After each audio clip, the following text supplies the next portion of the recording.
Democracia, murmuró Roland.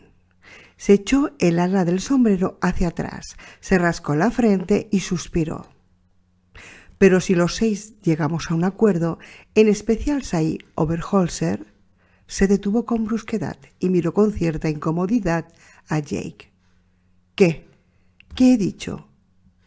Jake sacudió la cabeza y le hizo una señal a Callahan para que continuara.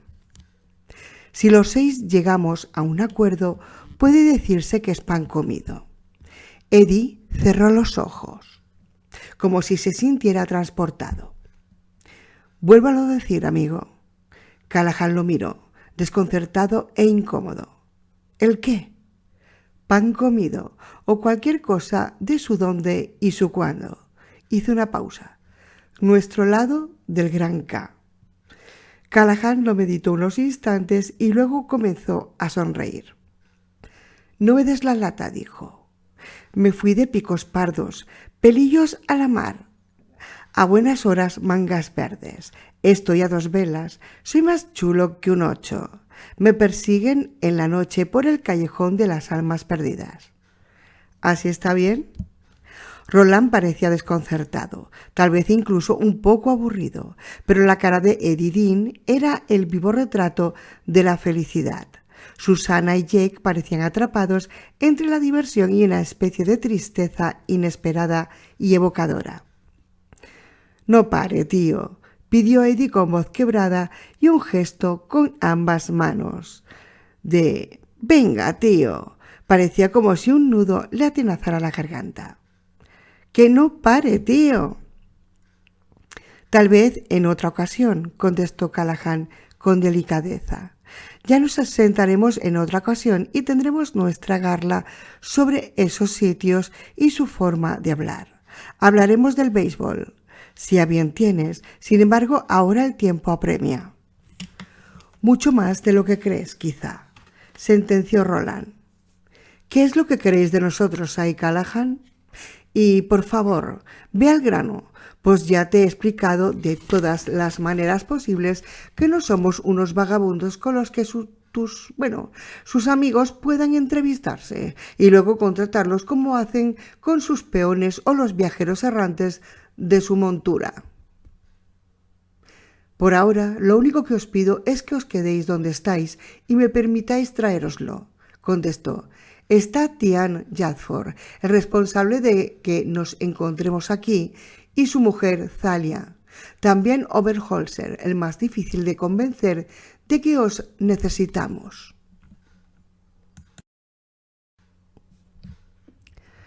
«Nosotros no vamos a convencerlo ni a él ni a nadie», advirtió Roland. «Lo comprendo», se apresuró a decir Callahan. «Sí, lo has dejado muy claro. También está Ben Slickman y su chico, Benny. Ben es el joven. Es un caso extraño. Su hermana murió hace 4 años, cuando ambos tenían 10. Nadie sabe si eso hace de Ben un mellizo o un único». Se detuvo con brusquedad. «Estoy divagando, disculpadme». Roland hizo un gesto con la palma de la mano para indicarle que no pasaba nada. «Me pones nervioso. Atiéndeme, te lo ruego». «No tiene por qué rogarnos nada, querido», dijo Susana. Callahan sonrió. «Así es como se habla por aquí. En el Cala, cuando se conoce a alguien, se suele decir: ¿cómo te hallas de pies a cabeza? Dime, hazme el favor». Y la respuesta suele ser: «Me hallo bien, sin deterioro. Digamos gracias a los dioses, Sai». Sacudieron las cabezas, aunque algunas de las palabras le eran familiares. Las expresiones en conjunto solo subrayaban el hecho de que habían llegado a otro sitio, a un lugar donde la forma de hablar era rara y las costumbres quizá lo fueran aún más. «Lo que importa», continuó Callahan, «es que las tierras fronterizas se ven aterrorizadas por unas criaturas llamadas los lobos, que abandonan Tronido para llevarse a los niños de cada nueva generación. Hay mucho más, pero ese es el quid de la cuestión. Tian Jadford, quien esta vez se arriesga a perder no solo a un hijo sino a 2, dice que se acabó, que ha llegado el momento de hacerles frente y luchar. Otros hombres, como Oberholzer, dicen que hacer eso sería un desastre. Creo que Oberholzer y los de su calaña se hubieran salido con la suya, pero vuestra llegada ha cambiado las cosas. Se inclinó hacia adelante con seriedad. Wayne Oberholzer no es un mal hombre, solo un hombre asustado. Es el hacendado con más propiedades del Cala, por eso tiene más que perder que los otros. No obstante, si se le convenciera de que se puede ahuyentar a los lobos, de que no son invencibles, entonces creo que él también les haría frente y lucharía. Te he advertido, comenzó a decir Roland, que vosotros no convencéis, le interrumpió Callahan. Sí, lo entiendo, de verdad, pero ¿y si ellos os ven, os oyen hablar y luego se convencen? Roland se encogió de hombros. Habrá agua si Dios quiere, como suele decirse. Callahan asintió. También se dice en el Cala, ¿os importa que pase a otro tema relacionado? Roland levantó ligeramente las manos como si, pensó Eddie, le dijera a Callahan que era su fiesta. Por un instante el hombre de la cicatriz sobre la ceja permaneció en silencio.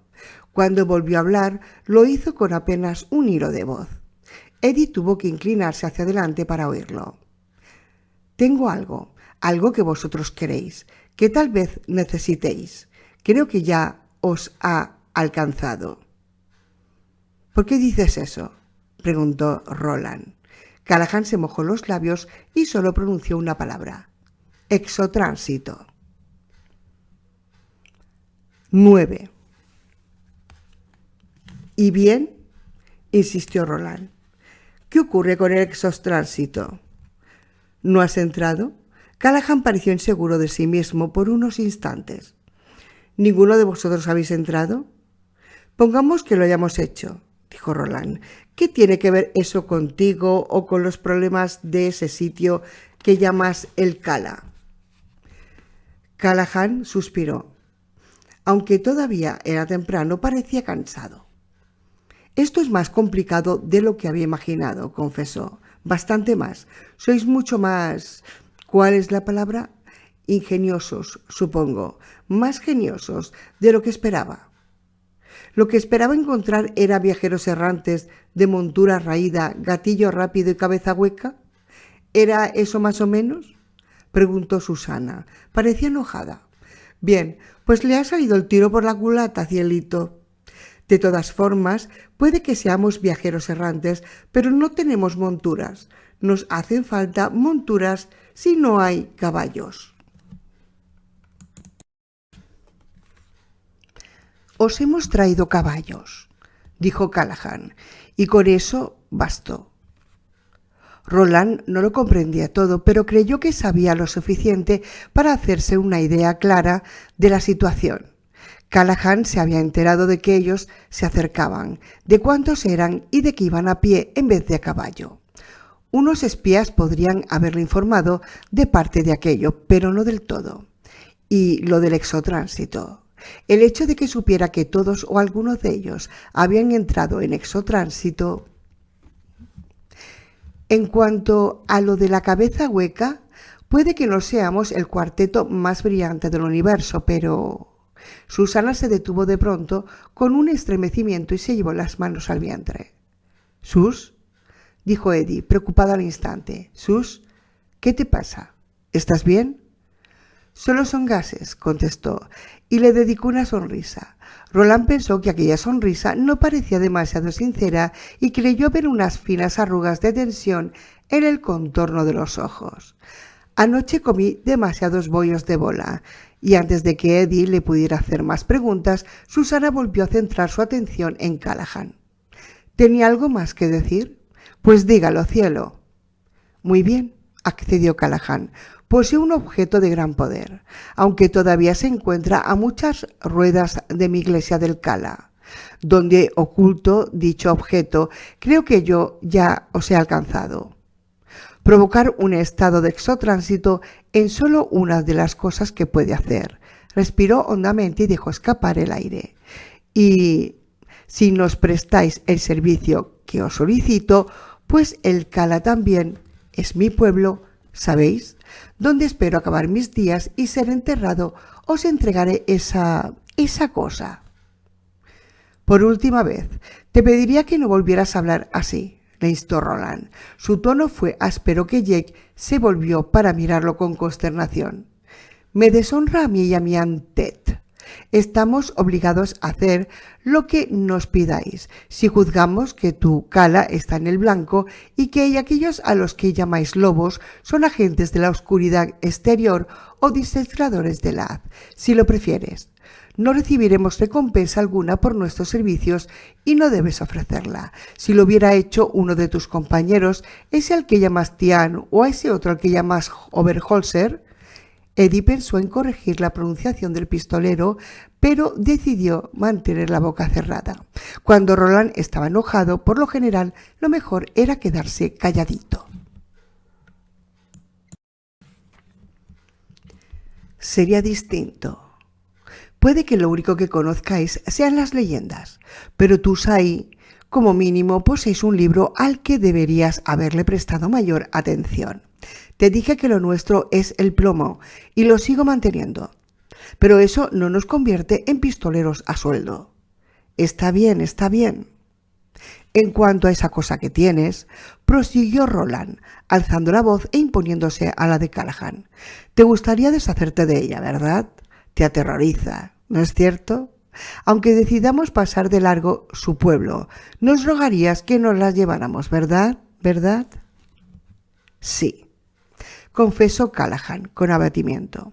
Dices verdad y digo gracias. Sin embargo, el caso es que he escuchado parte de vuestra garla, lo suficiente para saber que queréis volver, que queréis dar el paso, como dicen los manis, y no solo a un sitio, sino a dos, o tal vez más, y a un tiempo. Os oirá hablar de apuntar el tiempo como con una pistola. El rostro de Jake adoptó una expresión de sorpresa horrorizada al comprenderlo. ¿Cuál es?, preguntó. No puede ser la Rosa de Vejis porque Roland viajó dentro de ella y no lo hizo entrar en el exotránsito. Así que, ¿cuál? Una lágrima rodó por la mejilla derecha de Callahan y la otra le siguió a continuación. Se la secó distraídamente. Nunca me he atrevido a utilizarla, pero la he visto. He sentido su poder. Que Cristo Jesús hombre me asista. Tengo la 13 negra bajo las tablas del suelo de mi iglesia y ha vuelto a la vida. ¿Me comprendéis? Lo miró con los ojos anegados en lágrimas. Ha vuelto a la vida. Callahan hundió el rostro entre las manos. 10. Cuando el clérigo de la cicatriz en la frente se marchó en busca de sus compañeros de persecución, el pistolero se quedó observando sin moverse. Los pulgares de Roland estaban anclados a la cinturilla de sus viejos tejanos remendados y parecía como si pudiera quedarse en aquella posición hasta el fin de los tiempos. Sin embargo, en cuanto Callahan desapareció a la vista, se volvió hacia sus compañeros y con la mano crispada le hizo un gesto urgente. Casi os uno, en el aire. Venid a mí. Una vez reunidos, Roland se puso en cuclillas. Eddie y Jake lo imitaron, y para Susana, estar en cuclillas era casi un estilo de vida. El pistolero habló casi de manera cortante. El tiempo apremia, así que decidme, ¿sincero o no? Y nada de titubeos. Sincero, contestó Susana sin vacilar. A continuación volvió a hacer un gesto de dolor y se frotó por debajo del pecho izquierdo. Sincero, asintió Jake. Cero, articuló Acho, aunque no se le había preguntado. Sincero, convino Eddie, pero mira, cogió un palito de la orilla del fuego que se había salvado de acabar carbonizado, despejó una zona de agujas de pino y escribió en la tierra oscura: Callahan.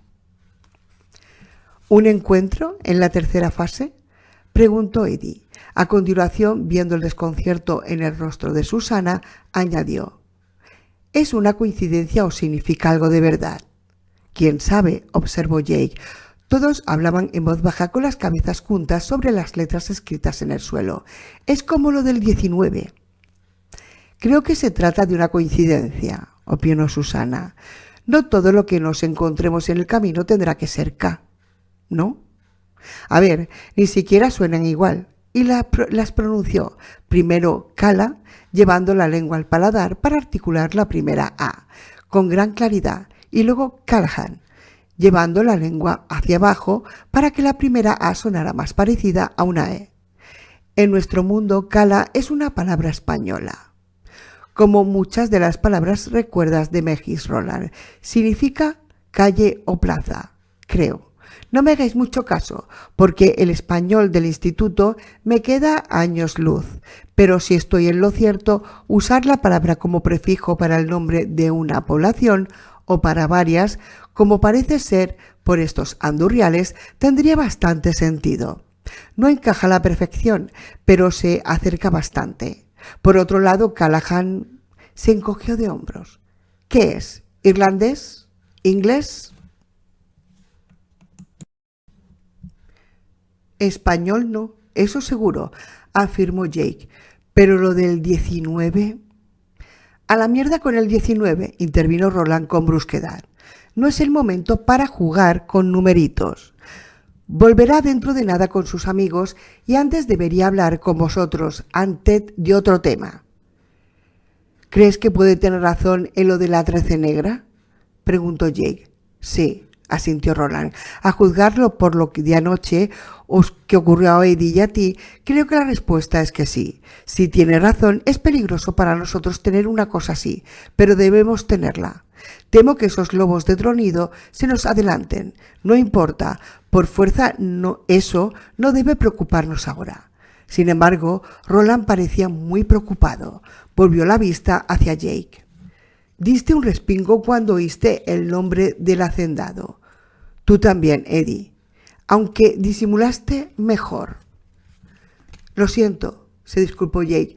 He olvidado el rostro de...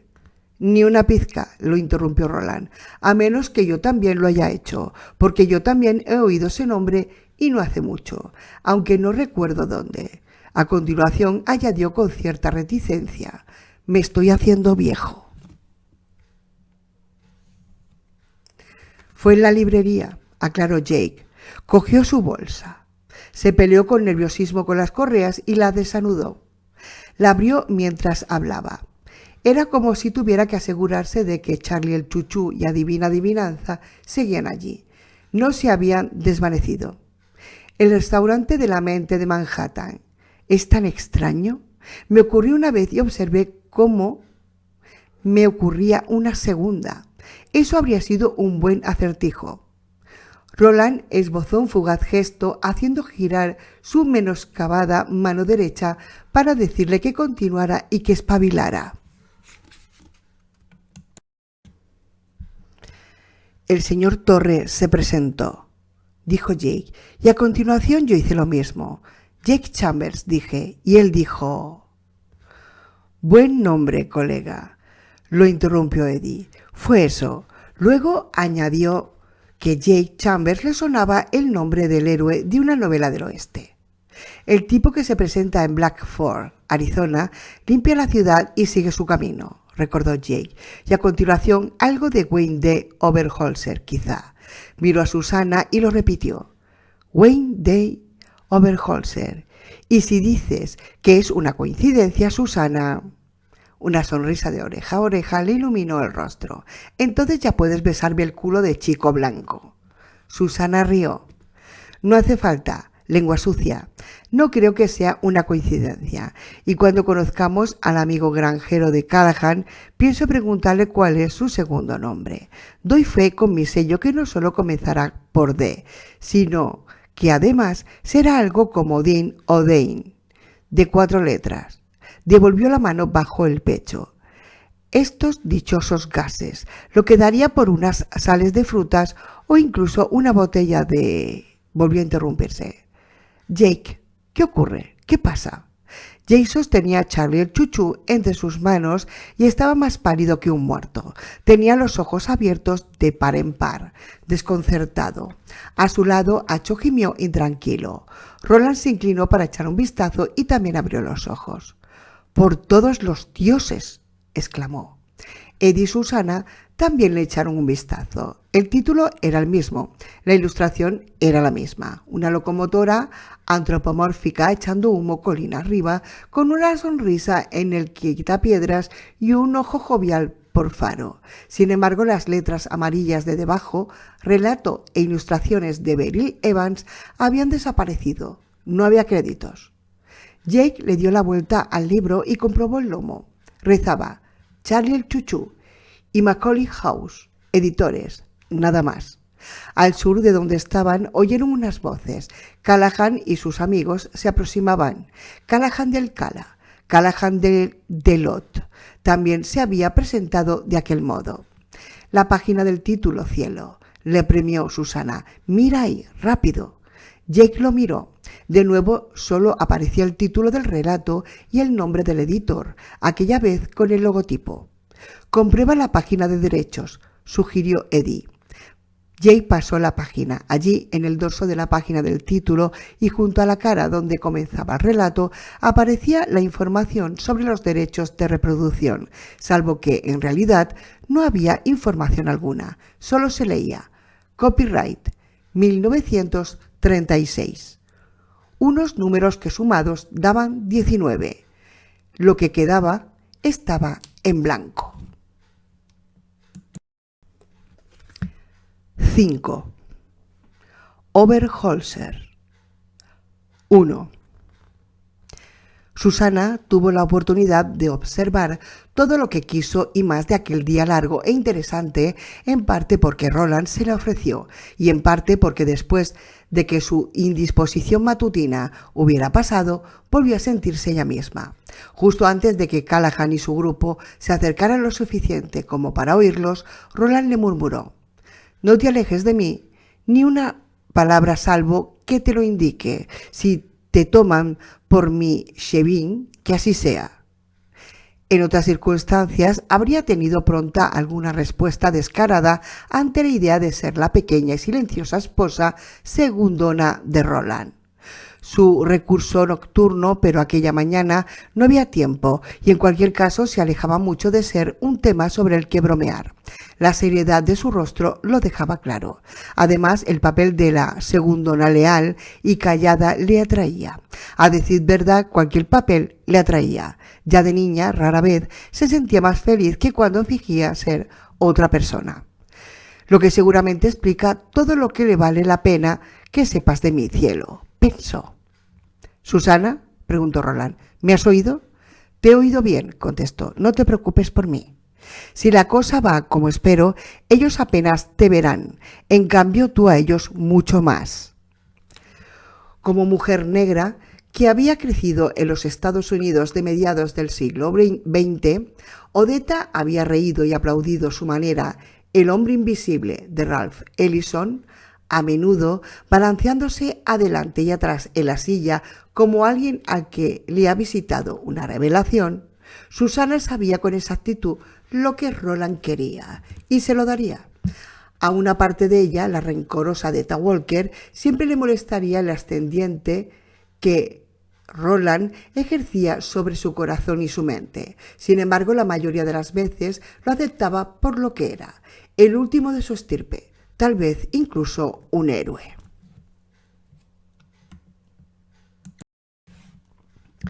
2. Mientras observaba a Roland llevar a cabo las presentaciones, presentó a Susana la última de todos. Después de que Jake, y casi sin darle importancia, la joven tuvo tiempo para reflexionar sobre lo bien que se encontraba en aquellos momentos, una vez superados los persistentes pinchazos de los gases en el costado izquierdo. Joder, incluso el tenaz dolor de cabeza se había esfumado y mira que aquel cabrón le había estado dando a la lata.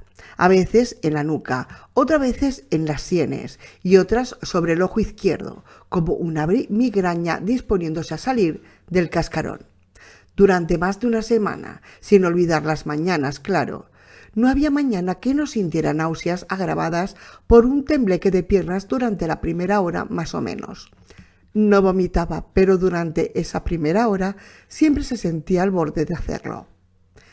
No era tan idiota como para que los síntomas se le pasaran por alto, aunque tenía razones para saber que no significaban nada. Lo único que esperaba era librarse de pasar la vergüenza de hincharse como lo había hecho Jessica, la amiga de su madre, y no solo una vez, sino dos. 2 embarazos psicológicos, y en los 2 parecía que aquella mujer iba a tener mellizos o incluso trillizos. Aunque claro, a Jessica Beasley se le había retirado el periodo, razón suficiente para que una mujer creyera estar embarazada. Susana sabía que no estaba embarazada por la más sencilla de las razones, todavía seguía menstruando. La regla le había comenzado el mismo día que habían despertado una vez más en el camino de Laz, cuando habían dejado el Palacio Verde a unos 40 o 50 kilómetros de distancia. Desde entonces le había vuelto a venir. Ambos periodos habían sido excepcionalmente abundantes y había necesitado usar muchos trapos para enjugar el flujo oscuro.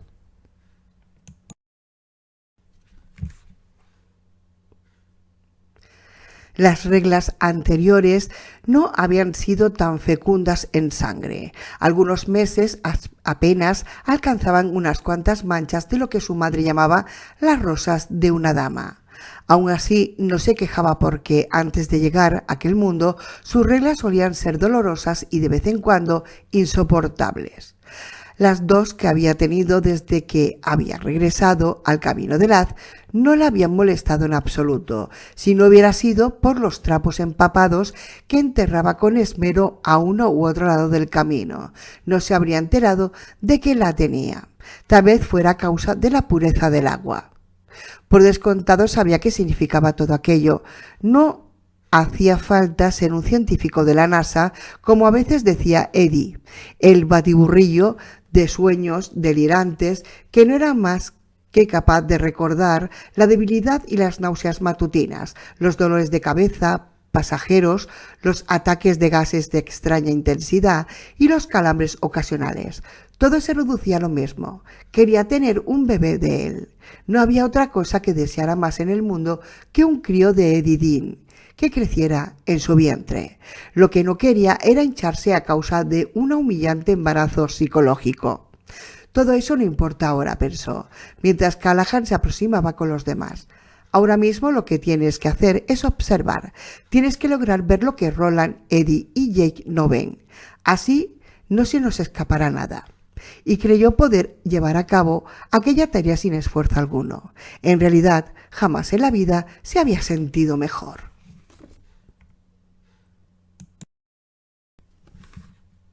3. Callahan fue el primero en llegar. Tras él venían 2 hombres, uno que aparentaba unos 30 años y otro al que Susana le calculó no menos del doble.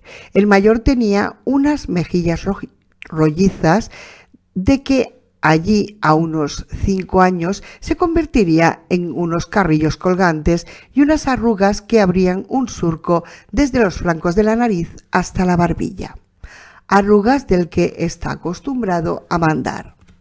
Así las hubiera llamado su padre, y Dan Holmes no podía quejarse de las suyas. El más joven lucía un sombrero ajado, el mayor un Stetson limpio y blanco que estuvo a punto de hacer reír a Susana. Era como el típico sombrero del bueno de una película del oeste, en blanco y negro. Además supuso que un tocado como aquel no sería precisamente barato y por tanto creyó que el hombre que lo lucía tenía que ser Wayne Overholser. El rico hacendado lo había llamado Roland, al que había que convencer según Callahan. Aunque nosotros no, pensó Susana, algo que en cierto modo era un alivio.